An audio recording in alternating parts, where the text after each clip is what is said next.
There has to come a time when it's now or never, where you look at your reflection and realize that the cost of waiting is far more expensive than the cost of stepping out into the vast unknown.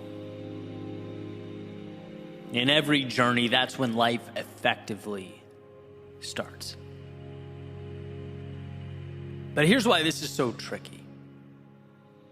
What's caught me off guard so many times in my life, it's the many shapes that waiting takes. See, waiting is not always sitting there and doing nothing, not at all. Sometimes waiting is just the bare minimum.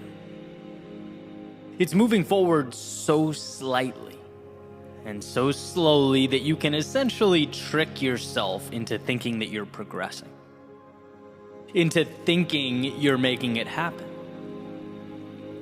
When if you really stopped and looked, if you were honest with yourself, if you really took a second to review, to analyze, you'd see that you're leaving almost everything on the table. You're not creating progress, you're dancing with the idea of progress. Sometimes waiting can mean just going fast enough to not have to look at the fear you're hiding behind. That's reality, right? I think it's a very normal thing, but I also think life is too short for normalcy. I think we can do better than normal. And I believe with all my heart and soul that the world has for us the spectacular. Sitting there on the top shelf, waiting for those who can acquire the self-belief and the awareness to reach out and grab it. And how crazy a thought to realize that we could have been sitting next to the very thing we've needed for days, months, years, but never taught ourselves to extend our hands and reach. When I look back, the most important moments in my life were not tangible acquisition, and see the flashy things that try and capture our attention, right? The money, the condos, even social media growth, business growth, whatever it is you're working towards. Right? Those things are wonderful. They are benchmarks that hopefully align with your North Star, but they are not the difference makers. Not at all, right? They were the byproduct of what really mattered. They weren't the moments that moved the needle. My greatest moments were mental shifts, cognitive transformations. That's why I do this for a living. I see how much can change when we step back and look at life just a little differently. It was my realizing that I was demanding too little of myself. That the world won't see greatness in me until I see it in me. That shift that pushed me to demand more of myself, seek bigger challenges, value my work to a greater extent, charge more for my services. And that mental shift is what made some of those externalities possible. It's realizing that if you want it, more is on the table. That yesterday doesn't define you. That it's never too late to begin again. That everything you need, you have, right? These are the ideas that truly change lives. They make the difference. And if we don't become aware of these things, we leave them in the rear view. We walk right by them. In other words, the most important moments of my life were when someone or something shook me and effectively said, hey, look around you. If this is what you want, fine, enjoy, right? But for your information, there is more out there. And if you step up just a little, if you do just a little more, if you pivot and come at this thing a little bit differently, you will further that reach. You'll create another ripple effect that will transform your life.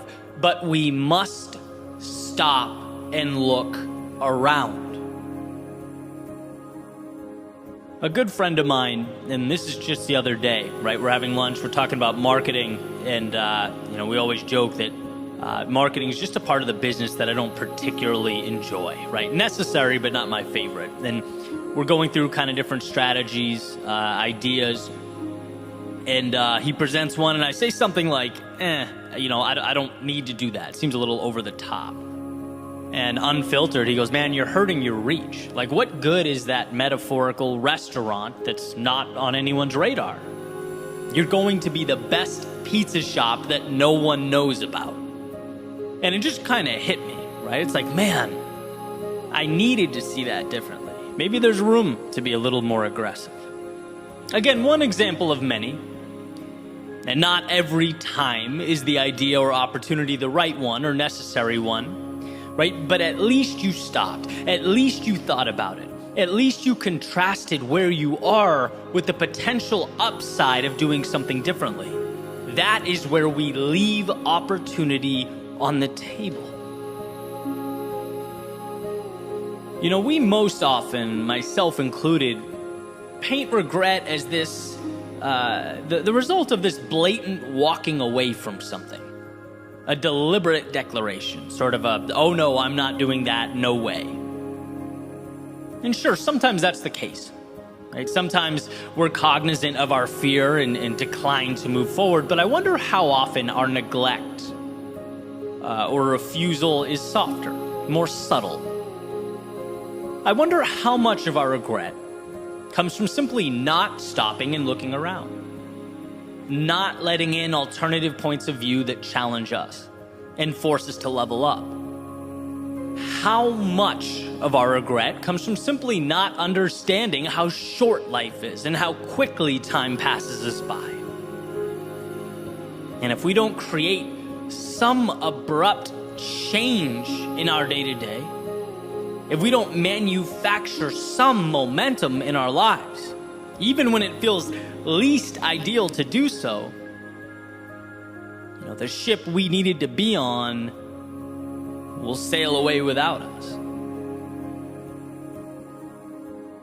So think back to your hardest days. Even the ones that took you out, that brought you to your knees, and realize that you survived every single one of them. You have, for years, been acquiring the armor, piece by piece, to move into something bigger. You've been learning. You've been evolving. But today, what about sitting down with yourself and having the discussion you don't want to have, but need to have? What about asking if it's time to leap where you once stepped, to run where you once walked? What about taking a good look around and asking why you're living in ways that don't serve you? Why you're conceding so much of what matters? Again, the evolution you want and need is there. It's always there, and that's the key takeaway here. It will always exist. But the question is, will your commitment to stop, to think, and to reach for it be there? Years from now, looking back, I think we'll find that our willingness to ask those questions mattered more than we could have ever imagined. That silence often implies the lack of adversity needed to evolve. Because the reality you want, it doesn't come to you, you must go to it. And that means reapproaching today's normalcy and comfort, seeing those things for what they are, a continuation of the status quo. Nothing changes until you change. So take a look around, examine those pillars holding up your worldview. Not once, but over and over again. And if one, many, or all of them must be knocked down, then so be it. The point here is that you can build. The point here is that life happens on your terms, whether you realize it or not. That doing nothing is accepting what things are. It's a head nod and a thumbs up to reality as is. So again, ask yourself what you want out of life. And if you are missing that mark, tear down what must be torn down. It might be hard now. It might hurt now.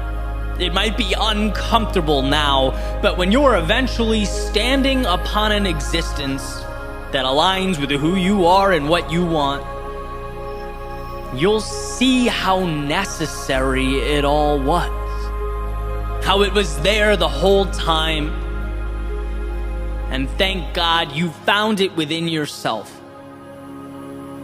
to reach out and take it.